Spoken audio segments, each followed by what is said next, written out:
Welcome to DigiSnack. This particular lecture will be covering cataracts, a brief overview on cataracts, the types of cataracts we see, and the procedures we do at our center. The contents of the talk is going to be an overview, etiology and risk factors of cataract, grading, symptoms and complications of cataract, the management consideration, the kind of surgeries that we do, and practically what you do when you list for a patient for cataract surgery and postoperative monitoring. Cataract refers to an opacification of the natural crystalline lens. It's among the commonest causes of, it is the commonest cause, in fact, of vision impairment worldwide. And, almost everyone gets in cataract as you grow older. For patients above 60, studies estimate prevalence to be in the range of 50% or so. In fact, according to WHO, so 38 million of people who are blind, half of them are blind due to cataract. So it's really a lot of reversible or treatable vision impairment. In Singapore, studies have shown that about 34% over the age of 40 have cataract that are visually significant, and 0.5% of them, in fact, are blind from cataract or poor vision because of cataract from the Tanjung Pagar eye study. So as you would have surmised, the commonest cataract that we see is a senile version, or the cataract due to old age. So, as for anything, you can dichotomize this: an acquired causes of cataract and the congenital causes of cataract. Congenital cataracts, you see them, could be idiopathic, could be hereditary and developmental, could be due to metabolic syndromes, could be due to infective, look at the torture screen, like toxoplasmosis, rubella, CMV, and could be due to tumor, like retinoblastoma, so it's like a secondary cataract. And sometimes, rarely, patients with uveitis in juvenile age group can also have cataracts. Acquired cause of cataract generally is due to age-related cataracts. That's the commonest one that we see. Sometimes due to trauma. Trauma can also result in cataracts. Or it's just associated with systemic disease like diabetes, myotonic dystrophica, uveitis, and drug use commonly. Steroids can result specifically in a posterior subcapsular sort of cataract. And sometimes traditional Chinese medicine do seem to contain some steroid component that can result in cataract. Other risk factors include UV radiation, history of exposure to UV radiation, diabetes, use of steroid medicines, previous eye injury, alcohol consumption. High myopes tend to have cataracts according to some studies. Of course, a family history. The commonest types of cataracts we see are the cortical, which is basically in a peripheral sort of thing, like a spoke-like appearance you can see. This patient has a bit of a C3, 4+ grade cortical cataract. Nuclear-sclerotic cataract, you can see is like the dense nuclear core getting browner with time. So this is, you're getting yellower with time, and this is in fact a brunescent or grade 4+ cataract. And the posterior subcapsular cataract. This is typically, even a little bit of posterior subcapsular cataract can tend to be quite visually bothersome for the patient. So this is located right, as the name suggests, in the posterior subcapsular area. So the lens is held in a capsule, and this right in the center, in the posterior aspect of the lens, adjacent to the capsule. Rarely, patients may have posterior polar cataract, and that's a different sort of cataract which you need to be a bit more wary of, wherein capsule is involved. They may have a typical tadpole or wick sign, wherein the cataract sort of extends or is very adherent to the posterior capsule, and they may have an onion ring, and sometimes in some cases it's bilateral. So that is a different from posterior subcapsular per se, and that needs to be approached a bit more carefully. So there is the LOX3 classification system that they come up with, wherein they grade the opacification, the nucleus color and opalescence of the nuclear cataracts from 0 to 6, as you can see, and the cortical component from C1 to C5, and the posterior subcapsular from P1 to P5. So this is a standardized grading system with regards to the opacity and the color of the cataract that helps you determine the severity of it, and also helps you manage the patient in conjunction with the patient's symptoms. And of course, there are many varieties of cataract. As you can see in the top left picture, this is a Morgangian, a very hyper mature cataract. Basically, the cataract is very mature, and the nucleus is basically within a mixture of cortical emulsified material within the capsule. So in this case, the bag tends to be very lax. It's quite difficult to do operation. There might be zonular weakness. So these patients tend to have they may have a small nucleus surrounded in the sea of white cortical material. This is hypermature cataracts. This is the posterior polar cataract. I was talking about the onion ring sign, and typically this involves the posterior capsule, and PCR rates have been in the rate of 20 to 50% in some studies for patients for whom we are doing cataract surgeries in posterior polar cases. Here you can see this polychromatic sort of Christmas tree cataract, typically associated with myotonic dystrophica, but it may be in other conditions as well.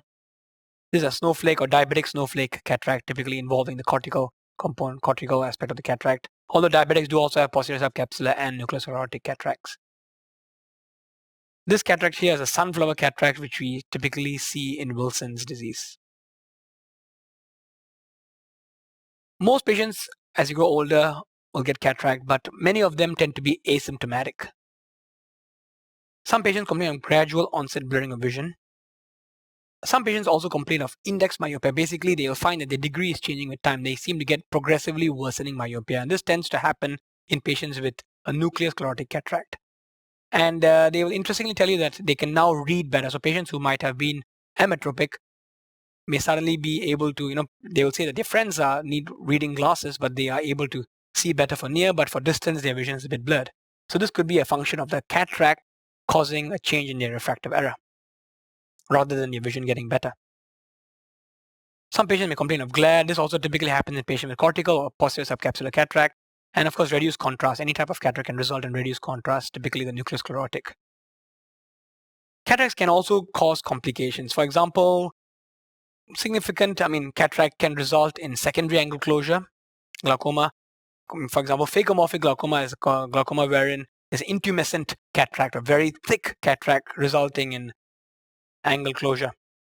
Phacolytic and phacoanaphylaxis cataracts are also cataracts. Phacolytic cataract, for example, occurs when it happens in a mature cataract where lens particles are able to diffuse through an abnormal capsule into the anterior chamber, inciting an inflammation, resulting in sort of a uveitic picture along with the cataract. The only treatment for this is to control inflammation and subsequently remove the cataract.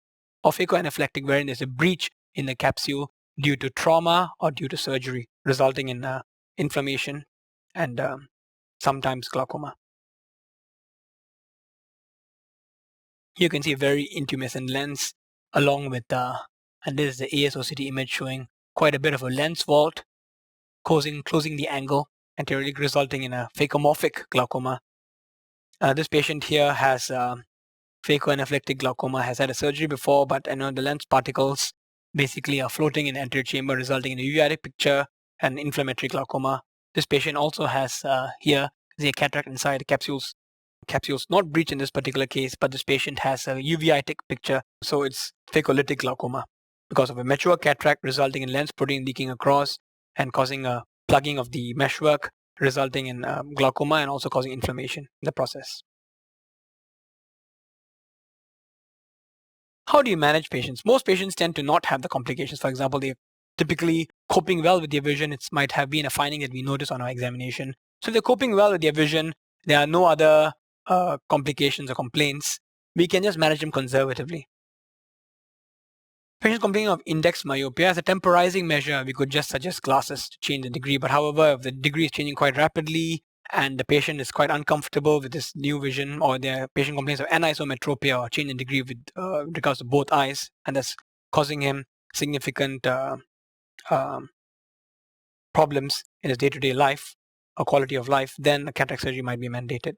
So basically, when would you consider surgery? If the patient's quality of life is affected by his visual symptoms, if there are, of course, complications like lens-induced glaucoma, or if there's cataract obscuring the view of the fundus.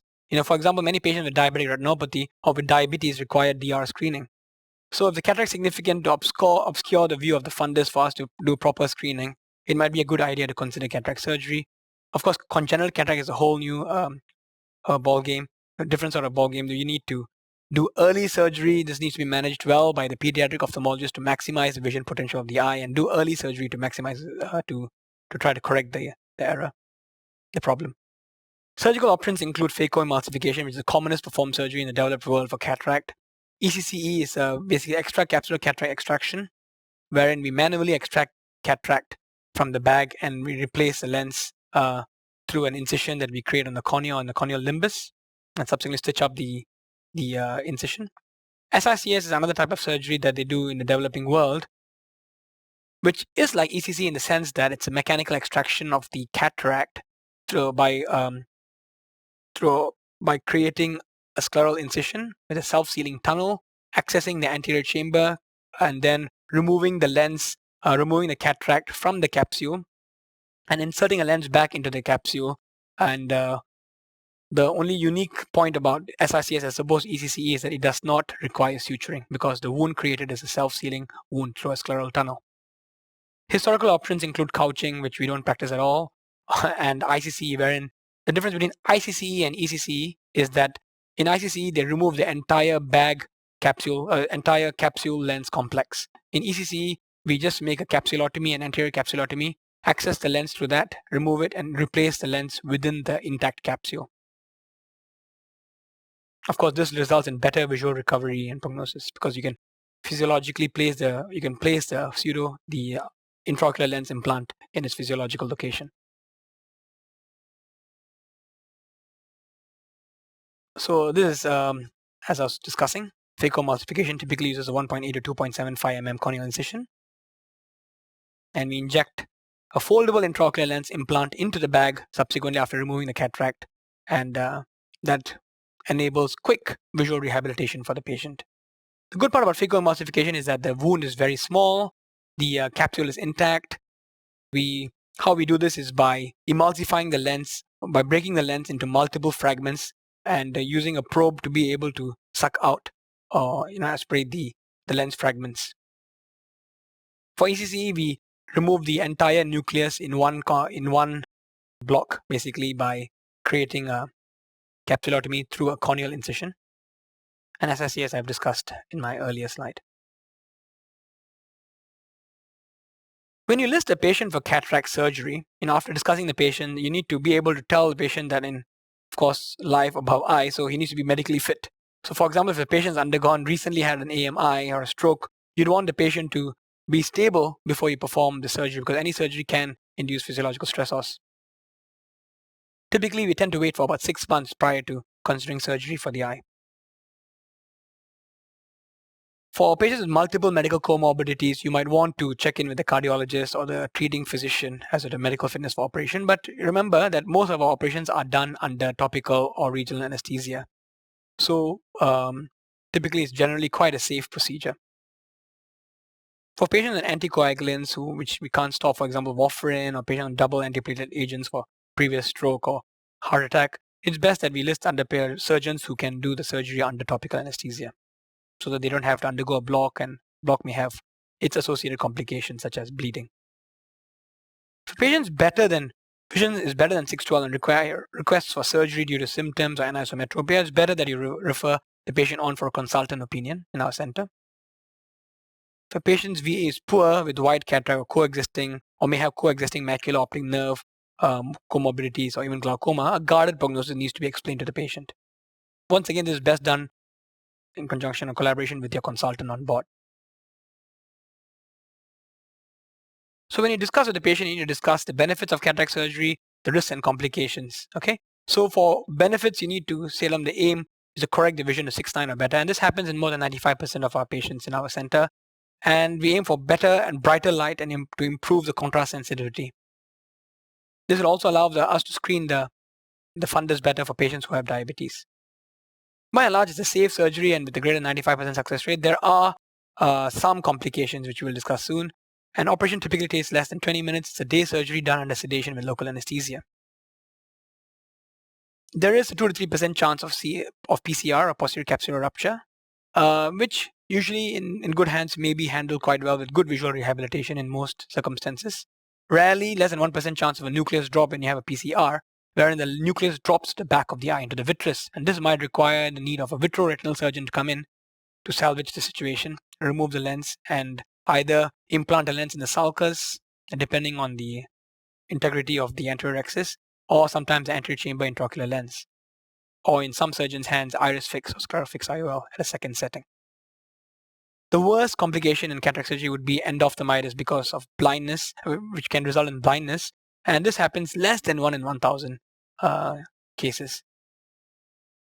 There's 1 in 1 million chance of sympathetic ophthalmia, which nowadays is managed better, which could have otherwise resulted in blindness of both eyes. Once again, this is a very rare complication. There's 1% chance of retinal tear, which may or may not be associated with retinal detachment. So these are the more devastating possible complications of cataract surgery. Other risks include corneal decompensation, which may happen acutely or chronically with time, especially in patients with Fuchs endothelial corneal dystrophy. Sometimes cataract can result in decimate detachment, which is quite rare. And in that case, the patient might need to go in for second surgery to reattach the decimes. Common complications are that of wound leak, which may happen in a side pod wound, which usually resolves spontaneously. And sometimes patients may develop with time pseudophakic glaucoma. Refraction, we aim typically, most of our patients in the subsidized clinic, we give them a monofocal option. And typically we aim for good distance vision with the need for reading glasses post-operatively. If the patient wishes otherwise, or wants to consider multifocal or toric lenses, it is best that you refer them on to a consultant who does these procedures. And the patient would have to be listed under a private setting. There are special circumstances that you need to watch out for. These include white cataract, because you're unable to really have a good view of the fundus, the posterior pole. So you need to give a patient a guarded visual prognosis. Good idea would be to see whether the patient has any RAPD or not. If he has RAPD, of course, a visual prognosis is more grave. If there's no RAPD, you can also try to shine various colored lights, a green color light from the BIO, to see if the patient's able to recognize the various colored light. And that's a good sign. I mean, that shows that macula is working crossly.